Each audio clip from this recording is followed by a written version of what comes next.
इयत्ता 9वी विज्ञान आणि तंत्रज्ञान मधला पाठ 3 धारा विद्युत या पाठाचा स्वाध्याय आज आपण पाहूया। पहिला प्रश्न आहे, शेजारील चित्रामध्ये घरामधील विद्युत उपकरणे परिपथामध्ये जोडलेली दिसत आहेत।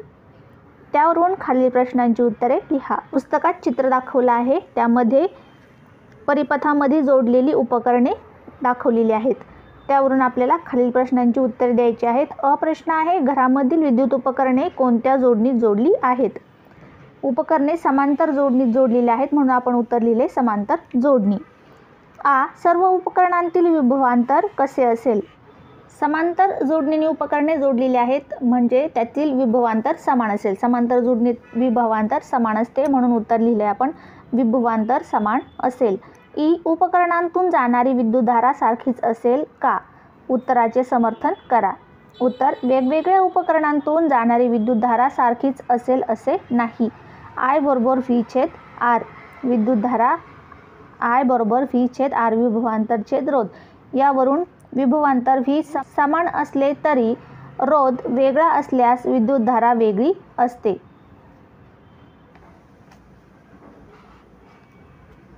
ई, घरातील विद्युत परिपथाची जोडणी या पद्धतीनेच का केली जाते? उत्तर, एखादे उपकरण बंद पडले तरी इतर उपकरणे चालू राहतात म्हणून या पद्धतीने जोडणी केली जाते। कोणत्या? समांतर पद्धतीने। उ, या उपकरणातील टीव्ही बंद पडल्यास संपूर्ण विद्युत परिपथ खंडित होईल का? उत्तराचे समर्थन करा। नाही, कारण उपकरणे समांतर जोडणीत जोडलेली आहेत आणि समांतर जोडणीत जोडली म्हणजे एखादे जरी उपकरण बंद पडले तरी इतर उपकरणे चालू राहतात, म्हणून मग टीव्ही बंद पडला तरी इतर उपकरणे विद्युत परिपथ खंडित होणार नाही आणि इतर उपकरणे चालू राहतील, म्हणून नाही, कारण उपकरणे समांतर जोडणीत जोडलेली आहेत। आता पुढचा प्रश्न आहे, विद्युत परिपथात जोडल्या जाणाऱ्या घटकांची चिन्हे तक्त्यात दिली आहेत, ती आकृतीत योग्य ठिकाणी जोडून परिपथ पूर्ण करा। आपण डायरेक्ट परिपथाची आकृती काढून दाखवली आहे।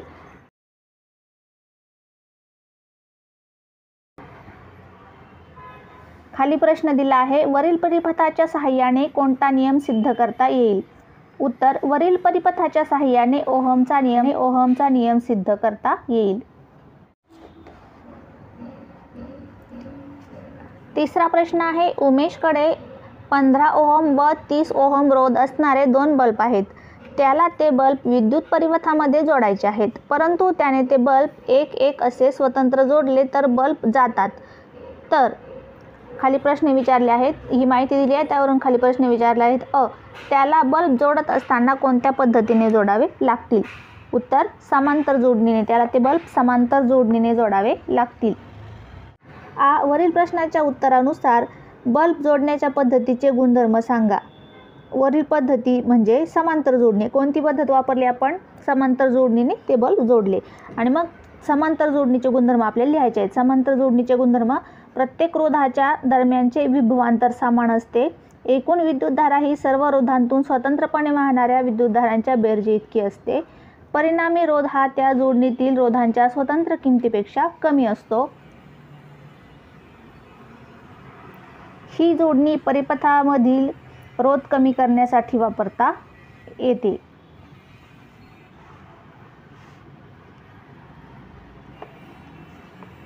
ई प्रश्न आहे, वरील पद्धतीने बल्ब जोडल्यास परिपथाचा परिणामी रोध किती असेल?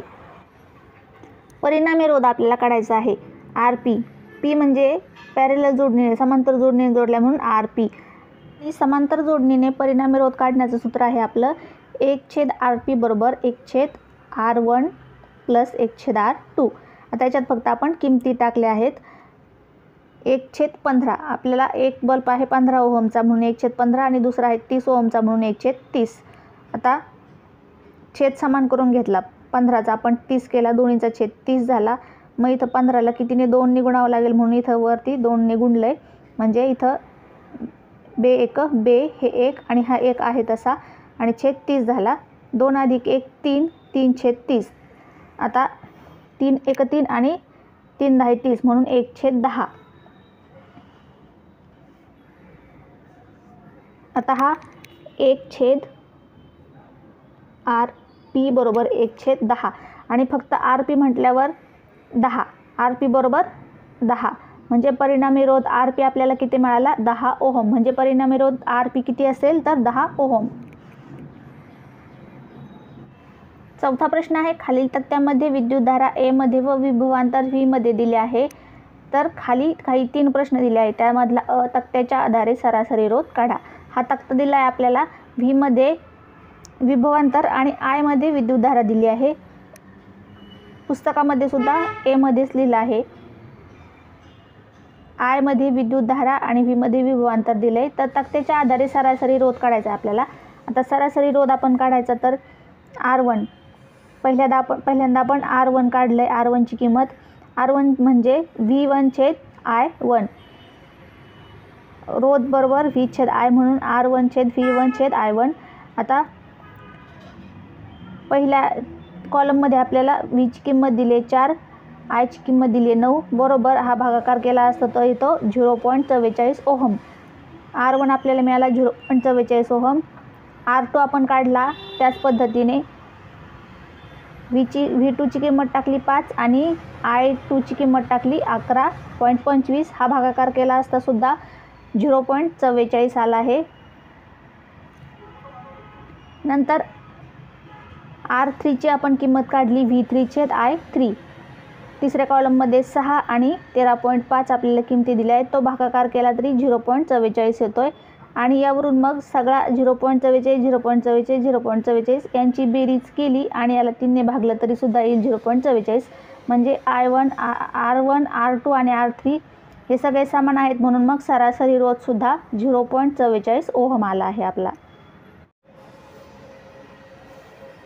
तक्त्यामधला दुसरा प्रश्न, विद्युतधारा व विभवांतर यांच्या आलेखाचे स्वरूप कसे असेल. तर हा आलेख 0 0 या आरंभ बिंदूतून जाणारी सरळ रेषा असेल. 3 कोणता नियम सिद्ध होतो तो स्पष्ट करा. येथे V1/I1 V2/I2 आणि V3/I3 हे सगळे समान आहेत, म्हणजेच I समप्रमाणात V यावरून ओहमचा नियम सिद्ध होतो. पुढे आहे जोड्या लावा.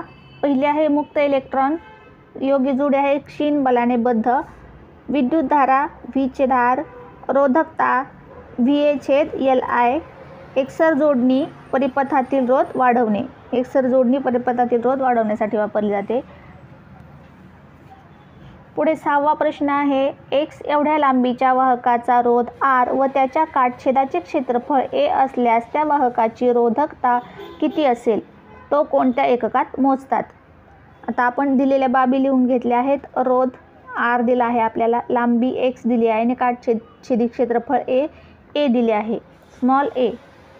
वाहकाची रोधकता बरोबर, आता इथं R रोध काढायचं सूत्र आपल्याला माहिती आहे, रोध बरोबर PL/A.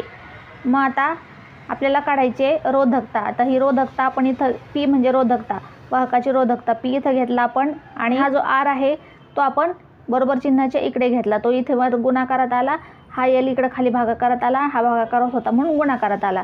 आता रोधकताचं सूत्र आपल्याला मिळालं P बरोबर RA/L. आता याच्यात आपण फक्त वर दिलेले किमती टाकल्या. P वाहकाची रोधकता P बरोबर R ची किंमत आपल्याला दिली आहे स्मॉल r, म्हणून R ची किंमत लिहिली स्मॉल r, A ची किंमत स्मॉल a म्हणून A आणि L ची किंमत X दिली आहे म्हणून खाली लिहिला आहे X. म्हणजे आपल्याला वाहकाची रोधकता मिळाली P बरोबर RA/X. आणि पुढे प्रश्न विचारला आपल्याला की वाहकाची रोधकता कोणत्या एककात मोजतात. तर रोधकता ओहम मीटर चिन्ह अशा प्रकारे वापरतात, या एककात मोजतात. पुढे 7वा प्रश्न दिला आहे, रोध R1 R2 R3 आणि R4 आकृतीमध्ये दाखवल्याप्रमाणे जोडले आहेत. S1 आणि S2 या 2 कळ दर्शवतात. तर पुढील मुद्द्यांच्या आधारे रोधातून वाहणाऱ्या विद्युतधारेविषयी चर्चा करा. आकृती पहा, अशा प्रकारची आकृती आहे. आता त्यावर आधारित खाली प्रश्न दिलेले आहेत की प्रश्न आहे आपला, कळ S1 व S2 दोन्ही बंद केल्या. इथे कळ S1 आहे, इथे S2 आहे, या दोन्ही बंद केल्या तर काय होईल, विद्युतधारेसंबंधी आपल्याला चर्चा करायची आहे. जेव्हा S1 आणि S2 दोन्ही कळा बंद केल्या जातात तेव्हा सर्किट पूर्ण होते सगळं आणि विद्युत प्रवाह स्रोतामधून बाहेर पडून संपूर्ण सर्किटमधून वाहतो. संपूर्ण सर्किट पूर्ण झाल्यामुळे काय होतंय, विद्युत प्रवाह संपूर्ण सर्किटमधून वाहतो. म्हणजेच या ठिकाणी सर्व रोध दिलेले आहेत आपल्याला सगळे किती 4 R1 R2 आणि R3 R4 हे 4 रोध या प्रतिरोधकांमधून विद्युत प्रवाह वाहील. काय होईल? दोन्ही काळा बंद केल्या तर सर्व रोधांमधून विद्युत प्रवाह वाहील. नंतर दोन्ही काळा उघड्या ठेवल्या तर काय होईल? आता पहा, S1 व S2 या दोन्ही काळा उघड्या ठेवल्या तर सर्किट खंडित होते आणि S1 उघडी ठेवल्या असल्यामुळे विद्युत स्रोतामधून आलेला प्रवाह R1 आणि R2 याच्या दिशेने जाऊ शकणार नाही. S1 जर उघडी ठेवली तर R1 आणि R2 कडे प्रवाह जाऊ शकणार नाही. त्याचप्रमाणे S2 उघडी असल्याने सर्किटचा पुढील भाग देखील खंडित होतो. म्हणजे संपूर्ण सर्किटच खंडित होते. त्यामुळे एकाही प्रतिरोधकातून विद्युतधारा वाहणार नाही. म्हणजे काय होईल? या परिस्थितीत R1 R2 R3 आणि R4 चारही प्रतिरोधकातून प्रवाह वाहणार नाही. आता ई मध्ये S1 बंद केली आणि S2 उघडी ठेवली. आता एक बंद केली आणि एक उघडी ठेवली तर काय होईल? S1 बंद केली व S2 उघडी ठेवली तर सर्किटचा काही भाग पूर्ण होतो परंतु दुसरा भाग खंडित होतो. सर्किटचा एक भाग पूर्ण होतोय परंतु एक भाग खंडित राहतोय. S1 बंद असल्यामुळे विद्युत प्रवाह S मधून जाईल व R1 व R2 मध्ये विभागला जाईल. S1 जर बंद केली आपण तर R1 आणि R2 कडे विद्युत प्रवाह जाईल आणि R1 आणि R2 मधून जाणारा प्रवाह पुन्हा एकत्र येईल. परंतु S2 उघडी असल्यामुळे तो प्रवाह सर्किटच्या पुढील भागात म्हणजे R3 आणि R4 कडे जाऊ शकणार नाही. म्हणजेच सर्किटमध्ये ओपन पाथ असल्यामुळे कोणत्याही प्रतिरोधकातून प्रवाह वाहणार नाही. म्हणजे या परिस्थितीत सुद्धा एक उघडी आणि एक चालू ठेवली तरी सुद्धा काय होत आहे की R1 R2 R3 R4 याच्यामध्ये प्रवाह वाहणार नाही. 8वा प्रश्न आहे X1 X2 X3 परिणामाचे 3 रोध विद्युत पथामध्ये वेगवेगळ्या पद्धतीने जोडल्यास आढळणाऱ्या गुणधर्मांची यादी पुढे दिली आहे. ते कोणकोणत्या जोडणी जोडले गेले आहेत ते लिहा. I बरोबर विद्युतधारा, V म्हणजे विभवांतर आणि X म्हणजे परिणामी रोध असं दिलेलं आहे. आता पहिला प्रश्न आहे X1 X2 आणि X3 मधून समान विद्युतधारा वाहते. तर हे कोणत्या जोडणीने जोडलेले असतील? समान विद्युतधारा केव्हा वाहते? जेव्हा एकसर जोडणीने जोडलेले असतात तेव्हा. म्हणून आपण लिहिलंय एकसर जोडणी. नंतर दुसरा आहे परिणामी रोध X हा X1 X2 आणि X3 पेक्षा मोठा आहे. परिणामी रोध मोठा असतो तेव्हा असते एकसर जोडणी. म्हणजे ही जोडणी आहे एकसर जोडणी. आणि परिणामी रोध X हा X1 X2 आणि X3 पेक्षा लहान आहे तेव्हा कोणती जोडणी असते? रोध कमी करताना समांतर जोडणी वापरतात. म्हणजे इथे असेल समांतर जोडणी. उत्तर आहे समांतर जोडणी. चौथा आहे X1 X2 आणि X3 यांच्या दरम्यानचे विभवांतर सारखे आहे. विभवांतर समांतर जोडणीमध्ये सारखे असते म्हणून उत्तर दिले आपण समांतर जोडणी.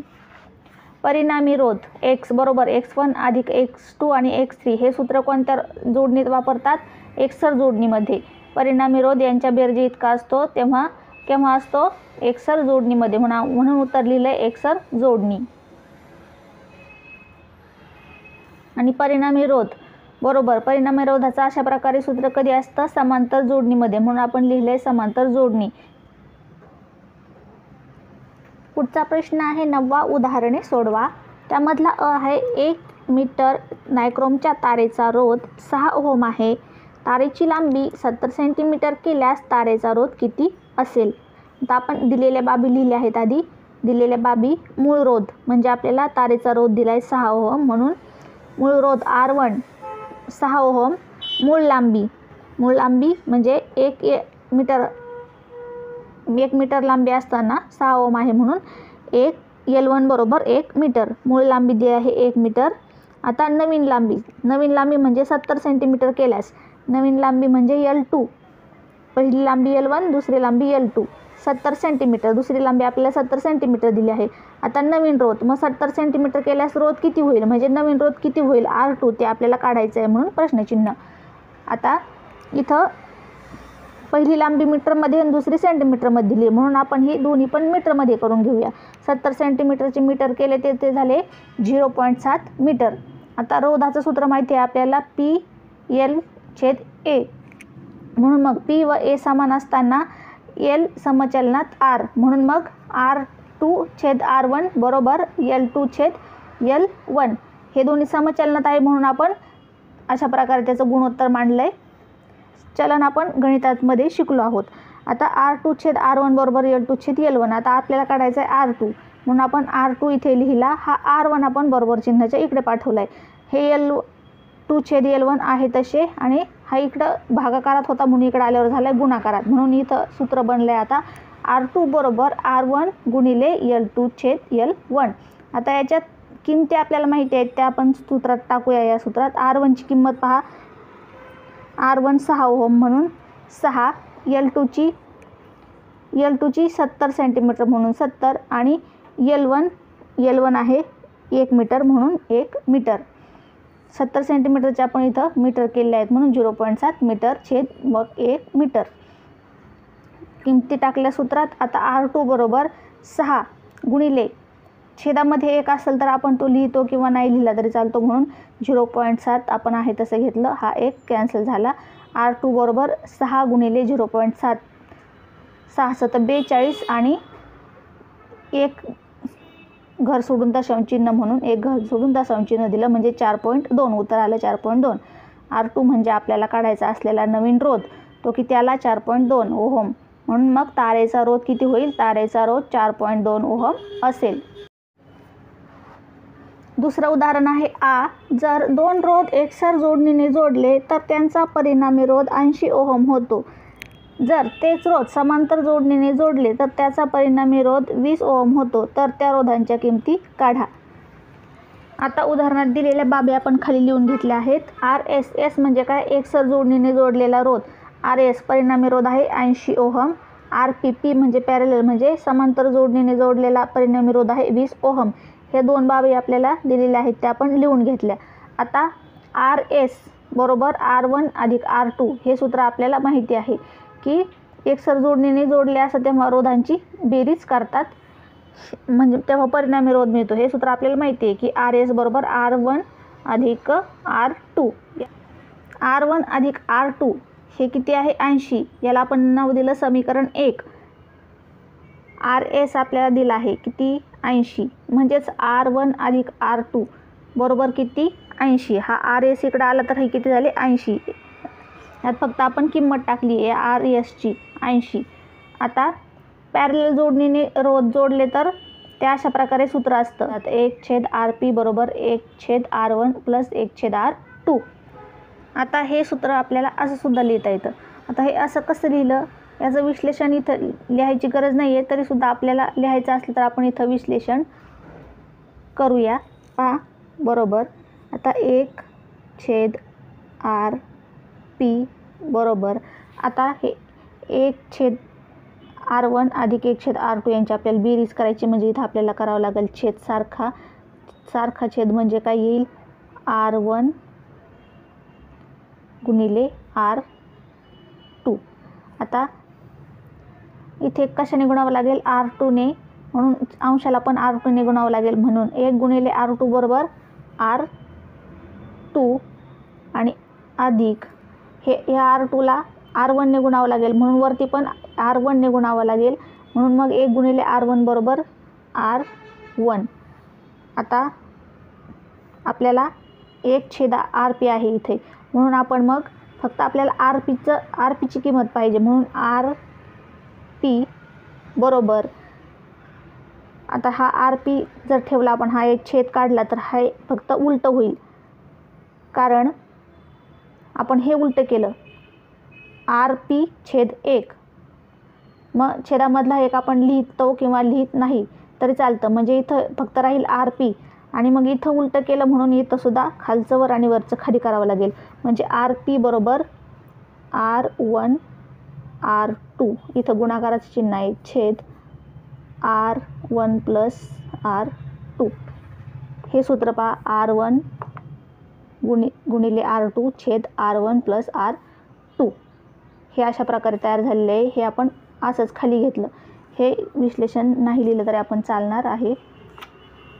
तर याचं सूत्र आपलं असं प्रकारे झालं आणि याची किंमत परिणामी रोध काय आहे समांतर जोडणीचा तर 20. याला आपण समीकरण नंबर 2 असं नाव दिलं. आता पहा R1 R2 छेद 80. आता हे 80 कुठून आले तर R1 प्लस R2. समीकरण 1 मध्ये पहा R1 प्लस R2 बरोबर 80 आहे. आपण हे R1 प्लस R2 काढले आणि त्याच्या जागेवर फक्त 80 लिहिले. म्हणजे समीकरण 1 वरून समीकरण 1 मध्ये R1 आणि R2ची किंमत 80 दिली आहे ती आपण इथं टाकली फक्त. आता खाली पहा, आता R1 प्लस R2 बरोबर हे 80 आपण बरोबर चिन्हाच्या इकडे घेतले. हे 20 आहे तसे इथं हे भागाकारात होते, इकडे आल्यावर झाले गुणाकारात. म्हणजे 20 गुणिले 80.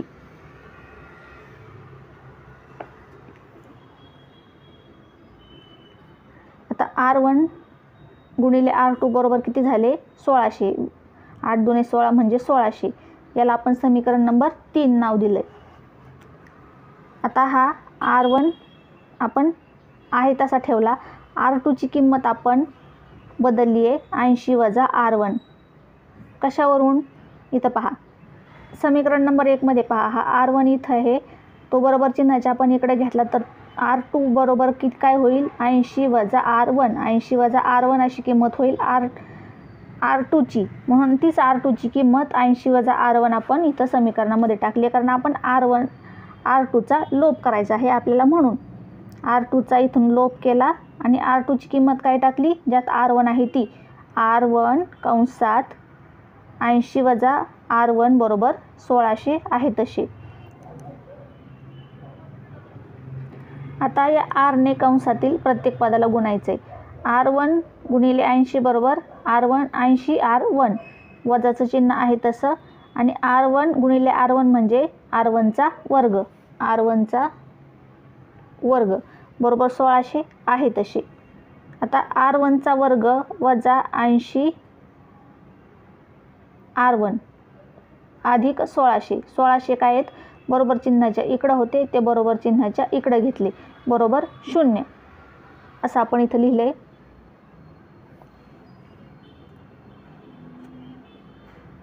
आता हे समीकरण आपण a वजा bचा वर्ग अशा प्रकारे मांडले. पहा R1चा वर्ग वजा 2 गुणिले R1 गुणिले 40 अधिक 40चा वर्ग a वर्ग वजा 2 ab अधिक bचा वर्ग या स्वरूपात आपण हे समीकरण मांडले. आता मग हे समीकरण आपण असं सुद्धा लिहू शकतो की a वजा bचा वर्ग. म्हणून मग a म्हणजे R1 वजा b म्हणजे 40 आणि a वजा bचा वर्ग बरोबर 0 अशा प्रकारे आपण हे समीकरण लिहून घेतले. आता हा वर्ग सुद्धा आपण इथं काढून टाकू शकतो. पहा काय होईल R1 वजा 40 बरोबर 0. वर्ग आपण काढून टाकला. आता हे वजा 40 आपण बरोबर चिन्हाच्या इकडं घेऊया. पहा इथं राहील फक्त R1 बरोबर वजा 40चे झाले अधिक 40 बरोबर चिन्हाच्या इकडं आल्यामुळं झाले अधिक 40 ओहम. R1ची किंमत मिळाली आपल्याला 40 ओहम. आता R1ची किंमत मिळाली आपल्याला R2ची किंमत काढायची आहे. समीकरण 1 काय आहे R1 अधिक R2 बरोबर 80. मग आता हे समीकरण 1 मध्ये आपण या R1ची किंमत टाकली. R1ची किंमत मिळाली 40 अधिक R2 बरोबर 80. आता R2 बरोबर R2 आहे तसा ठेवला. हे 40 इकडं अधिक होते ते बरोबर चिन्हाचे इकडं पाठवले. हे 80 आहे तसे 40 इकडं आल्यामुळे झाले वजा 40 आणि 80 मधून 40 गेले तर खाली राहिले 40. R2 पण मिळाला आपल्याला 40 ओहम. R1 40 ओहम आणि R2 पण 40 ओहम आपल्याला दोन्ही रोध मिळाले. पुढचं उदाहरण आहे ई. एका वाहक तारेतून 420 कोलॉम इतका विद्युत प्रभार 5 मिनिटात वाहत असेल तर या तारेतून जाणारी विद्युतधारा किती असेल. आता दिलेल्या बाबी आपण लिहून घेतल्यात. दिलेल्या बाबी Q बरोबर 420 कोलॉम, T म्हणजे वेळ म्हणजे 5 मिनिटे. मिनिटे बदलून आपण सेकंद करूया कारण SI पद्धतीत सगळे एकक करूया आपण. ही 5 मिनिटे बरोबर 5 गुणिले 60 सेकंद म्हणजे याचे सेकंद होतील मिनिटांचे. 5 गुणिले 60 बरोबर 300 सेकंद. मिनिटांचे आपण सेकंद करून घेतले कारण आपण SI पद्धतीत एकक करून घेतली. आता आपल्याला विद्युत प्रभार दिला आहे 420 कोलॉम. आता तारेतून जाणारी विद्युतधारा I बरोबर Q छेद T. विद्युतधारेचं सूत्र आहे I बरोबर Q छेद T. या सूत्रामध्ये आपण किमती टाकल्या फक्त 420 छेद 300. Q दिला आहे 420, T दिली आहे T दिला आहे टाईम 300 आणि मग हा भागाकार केला तर उत्तर येतं 1.4 ॲम्पियर. म्हणजे तारेतून जाणारी विद्युतधारा आली 1.4 ॲम्पियर.